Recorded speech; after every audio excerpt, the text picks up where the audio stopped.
I didn't know that he didn't even file any paper. He wasn't even preparing for me to come. That's why I told you guys that you might be planning your own, but you don't know that the person is planning his own as well. This is Patri, how marrying for a wrong reason nearly took my life.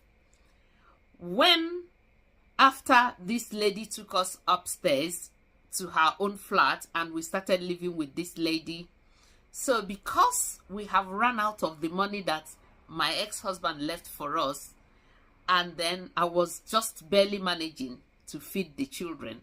So this woman who took us up got me a job where she was working in a hospital at that time. So we work in the hospital where we fold all these surgery garments. You know, all the surgery garments you tied at the back. So after they have washed it and then sterilized it, so what we do is to fold it and put it in the partitions. So that was the job that this lady was doing, and the lady found me a job as well. So my cousin living with me then was 13, so she was the one looking after my children and her own children while we go to work. It got to a time, my ex-husband called again and said that he wants to come. So he now came, spent time. By then I've started doing this small job, saved little money. When he came, he naturally doesn't come with money, but he would take the little one that I probably have saved.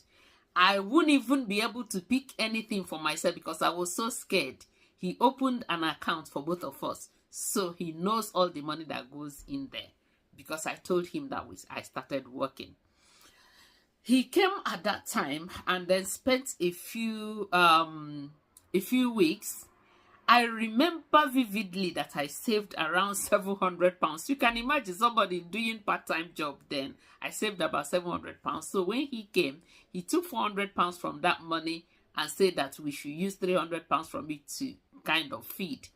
Then I told him that I need to get 1 or 2 clothes because I don't have good jackets and so on. He said that he will buy those things when we get to US. I said, but I really needed them. He said, if I want to use the money that we used to eat to go and buy that's my problem. Anyway, that's by the way. After that, he left back to the US. And after about 3, 4, 5 weeks, it was coming to Christmas time. He now called again and said that he wanted to come for Christmas. And I wasn't having it. I said, but you just left. Send the money that you're going to use to pay for the flight. Let me use it to buy things for the children. But you said that we're coming to US anyway. When we come there, then we'll all be there, you know, together forever. I didn't know that he didn't even file any paper. He wasn't even preparing for me to come. That's why I told you guys that you might be planning your own, but you don't know that the person is planning his own as well. So I thought that I wanted to like go. Though it wasn't my intention to leave him when I get to US. I just want to better my life anyway.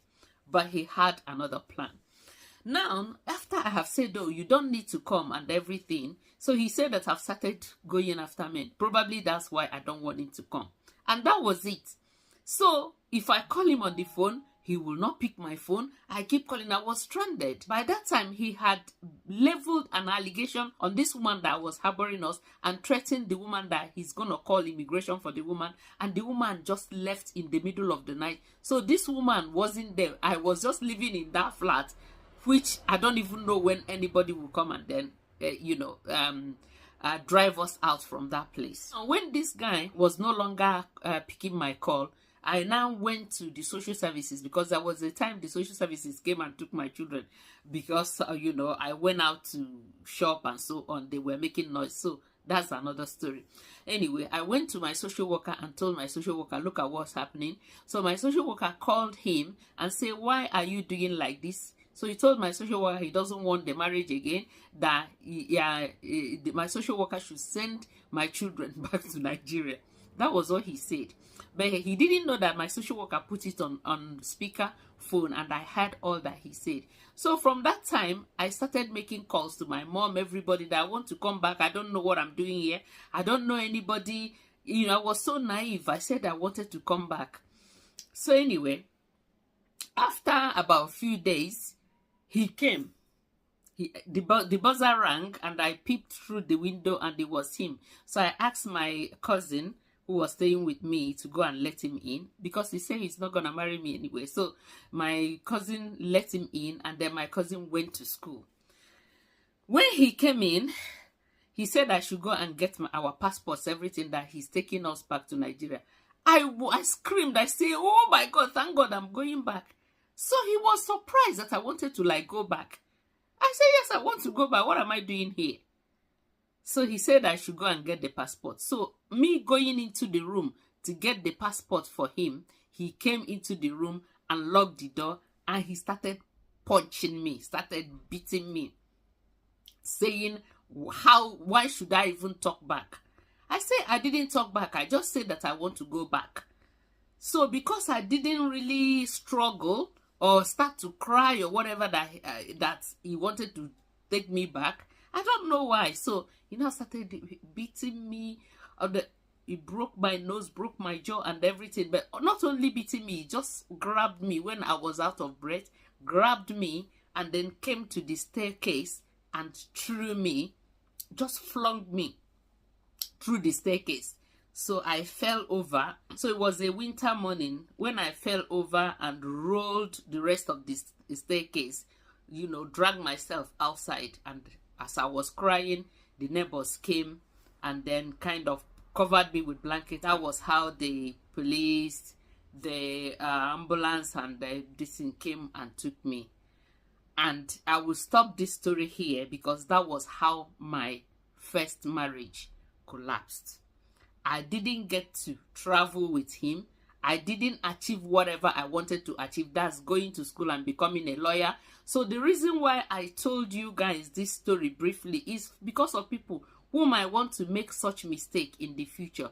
When you want to make choice of a relationship of marriage, make sure that you know what you are doing.